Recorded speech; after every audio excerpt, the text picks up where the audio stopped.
Questão de número 136. Esse servidor público comissionado foi indiciado por ato de improbidade administrativa, quando, da época de seu exercício, a Procuradoria Jurídica do município para o qual prestou serviço emitiu parecer favorável atestando a legalidade prévia do ato administrativo praticado por ele. A emissão de parecer vincula o órgão de assessoria jurídica, que ficará obrigado a defendê-lo judicialmente caso processado por improbidade administrativa. Porém, a defesa se limitará à primeira instância.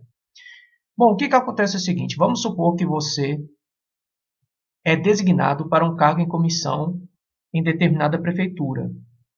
Você não fez concurso público e aí você foi designado para servir um cargo em comissão. E aí você passa a trabalhar nessa prefeitura. No entanto, você realiza alguns atos administrativos relativos a uma licitação.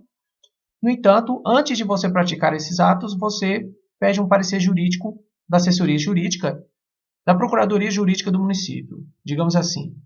E aí, passado algum tempo, você não trabalha mais na prefeitura, você já foi exonerado, já mudou de governo, e aí um membro do Ministério Público resolve te processar, porque ele está dizendo que você cometeu ato de improbidade administrativa com base em determinado ato administrativo. E aí, será que você vai ter que pagar um advogado particular para te socorrer na justiça? Ou será que a Procuradoria Jurídica do município é ela quem vai fazer a sua defesa? E além disso, passada a primeira instância, o juiz da primeira instância já decidiu, e aí você decide recorrer para a segunda instância. Será que a Procuradoria Jurídica vai te defender? Por quê? Porque à época você praticou aquele ato administrativo relativo à licitação com base no parecer da Procuradoria. Como será que funciona isso? Será que essa questão está certa ou errada? Avançando aqui para o próximo slide, a gente vai ver no slide de número 285 que a resposta da questão 136 é errada. Por quê? A Lei de Improbidade Administrativa diz: a assessoria jurídica que emitiu o parecer atestando a legalidade prévia dos atos administrativos praticados pelo administrador público ficará obrigada a defendê-lo judicialmente caso este venha a responder à ação por improbidade administrativa até que a decisão transite em julgado. O que significa até que a decisão transite em julgado? Até que chegue ao último momento do processo, ou seja, até que não caiba mais recursos. Até lá, a Procuradoria Administrativa, que no caso é um tipo de assessoria jurídica, ela vai ficar obrigada, ela não pode escolher não, te defender no âmbito do processo judicial, até o fim do processo, até que a decisão transite em julgado, ou seja, até que não caiba mais recurso. E não só até a primeira instância, como disse a questão, por isso ela está errada. Passando para o próximo slide, temos a questão 137 que diz: esse servidor público comissionado é alvo de processo administrativo oriundo da prefeitura para a qual prestou serviço em gestão passada. Quando, da época de seu exercício, a Procuradoria Jurídica do correspondente município emitiu parecer favorável atestando a legalidade prévia dos atos administrativos praticados por ele. A mera emissão de parecer vincula o órgão de assessoria jurídica, que ficará obrigado a defendê-lo administrativamente. Será que essa questão está certa? Não, ela está errada. Por quê? Porque essa defesa é só no âmbito judicial, é judicialmente. Então, se rolar um processo administrativo ali dentro da prefeitura, a Procuradoria não deve defendê-lo, porque a Lei de Improbidade Administrativa diz judicialmente. Avançando para o próximo slide, nós temos o seguinte: em processo cujo objeto é ato de improbidade administrativa que atenta contra os princípios da administração pública, o recurso a ser impetrado contra a decisão interlocutória do juiz é o agravo de instrumento, inclusive da decisão que rejeitar questões preliminares suscitadas pelo réu em sua contestação. Pois bem, então a gente está aqui tratando de um processo judicial relacionado à improbidade administrativa. E aí, dentro desse processo, você tem que aguardar a sentença do juiz. A sentença é vista como uma decisão final, porque ela encerra ali a instância a qual o juiz está adstrito.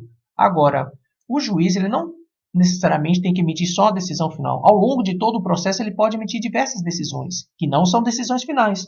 E essas decisões que acontecem ao longo do processo, a gente dá o nome, então, de decisão interlocutória.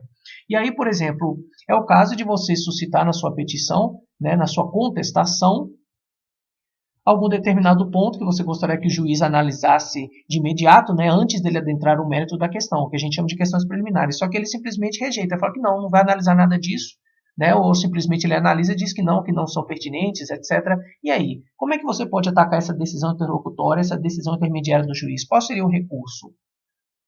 Como é que funciona essa questão? Será que é o agravo de instrumento? a gente vai ver que sim, essa questão está certa, porque o parágrafo 21º do artigo 17 diz: das decisões interlocutórias caberá agravo de instrumento, inclusive da decisão que rejeitar questões preliminares suscitadas pelo réu em sua contestação. Então, o nome desse recurso vai ser agravo de instrumento. Passando para a questão 139, nós temos o seguinte: a lei de improbidade especifica resultados que devem ser obtidos do acordo de não persecução civil no âmbito do processo judicial de improbidade administrativa. Quais são eles? Quais são esses resultados? O que acontece? O Ministério Público ele faz um acordo com o réu no sentido de não dar continuidade a um processo ou talvez de não ingressar com aquele processo, que a gente chama acordo de não persecução civil. E aí, o Ministério Público ele almeja certos resultados daquele acordo. Quais são eles? Letra A. Integrar o ressarcimento do dano em reversão à pessoa jurídica lesada da vantagem devida obtida, ainda que oriunda de agentes privados. Letra B. Integrar ressarcimento do dano à reversão à pessoa jurídica lesada da vantagem devida obtida desde que não oriunda de agentes privados. Letra C. Integrar o ressarcimento do dano em reversão à pessoa jurídica lesada da vantagem devida obtida, contanto que oriunda de agentes privados. E letra D. Integrar o ressarcimento do dano em reversão à pessoa jurídica lesada da vantagem devida obtida, contanto que oriunda de agentes públicos. Então você pode ver, são alternativas bem comuns e eles querem saber quem foi que praticou isso. Foi agente público? Foi agente privado? Vamos dar uma olhada no próximo slide. A resposta é a letra A. A letra A é aquela que diz: integrar o ressarcimento do dano em reversão à pessoa jurídica lesada da vantagem devida obtida, ainda que oriunda de agentes privados. Ou seja, pouco importa se são agentes públicos ou privados, né, que causaram lesão aos cofres públicos, né, ou então quanto à questão da vantagem indevida que foi obtida. Então, o artigo 17b diz: o Ministério Público poderá, conforme as circunstâncias do caso concreto, celebrar acordo de não persecução civil, desde que dele advenham ao menos os seguintes resultados: o integral ressarcimento do dano e a reversão à pessoa jurídica lesada da vantagem devida obtida, ainda que oriunda de agentes privados. Então, se aquela vantagem devida ela foi para o bolso de um empresário, ou seja, ele não é agente público, pouco importa, né? Isso daí não importa se é ou não agente público ou privado. Deve haver reversão à pessoa jurídica lesada da vantagem devida obtida, é um dos resultados a serem perseguidos por meio desse acordo de não persecução civil.